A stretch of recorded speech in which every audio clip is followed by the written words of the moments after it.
یہ مدد کیوں نہیں آ رہی، اس کی وجہ کیا ہے؟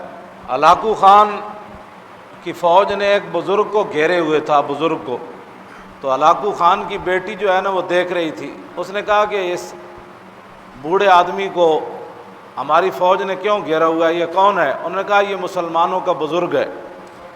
اس نے کہا اس کو میرے پاس لاؤ۔ ہلاکو خان کی بیٹی کے سامنے جب اس بزرگ کو لایا گیا تو ہلاکو خان کی بیٹی کہنے لگی کہ خود ہی تمہارا اسلام کہتا ہے کہ اللہ تعالیٰ جس کو چاہتا ہے سلطنت عطا کرتا ہے۔ اس نے کہا تمہارا خود اسلام یہ کہتا ہے تو کیوں پریشان ہو، کیوں پریشان ہو؟ تم ذلیل تھے، اللہ نے ہمیں عزت دے دی، ہمیں بادشاہی دے دی، تم کیوں پریشان ہوتے ہو؟ وہ بزرگ کہنے لگے کہ تو نے سوال بہت بڑا کیا، میرا جواب بھی سن۔ اس نے کہا کہ مالک نے بکریاں بھی رکھی ہوتی ہیں اور کتا بھی رکھا ہوتا ہے، تو یہ بتا کہ بکریوں کی قیمت زیادہ ہوتی ہے یا کتے کی؟ اس نے کہا کہ نہیں، بکریوں کی قیمت زیادہ ہوتی ہے۔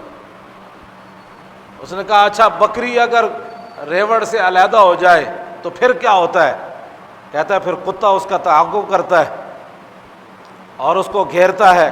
اس نے کہا وہ کتا کب تک بکری سے لڑتا رہتا ہے؟ اس نے کہا جب تک وہ بکری گھیر گھار کے دوبارہ اپنے ریوڑ میں واپس نہ لائے۔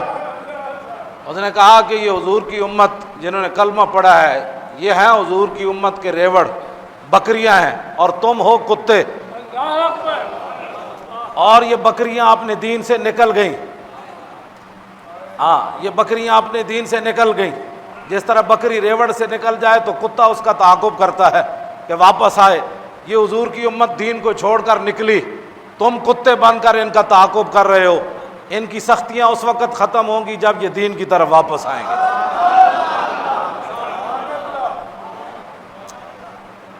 اس بزرگ کے جواب پر بھی لاکھوں سلام۔ ہاں یہ حضور کی امت ریوڑ سے نکل گئی، اسلام سے جب نکل گئی تو کتے ان کو پڑ گئے، کوئی چیچنیا میں پڑ گیا، کوئی بوسنیا میں پڑ گیا، کوئی عراق میں پڑ گیا، کوئی شام میں پڑ گیا، کوئی کشمیر میں پڑ گیا۔ ہاں جی یہ کتے پڑ گئے سارے۔ تو یہ بکریوں کی جان کب چھوٹے گی؟ جب یہ اپنے ریوڑ کی طرف، اسلام کی طرف واپس آئیں گے اور رسول اللہ کے دین کو سینے سے لگائیں گے، پھر کتا ان کو نہیں کاٹے گا، پھر کتا ان کو نہیں لڑے گا۔ تو کتے سے بچنے کا ایک ہی طریقہ ہے کہ یہ حضور کے دین کی طرف واپس آئیں۔ جب تک یہ واپس نہیں آئیں گے کتے ان کو کاٹتے رہیں گے۔ واپس آنے کا ایک ہی طریقہ ہے، انہیں جانا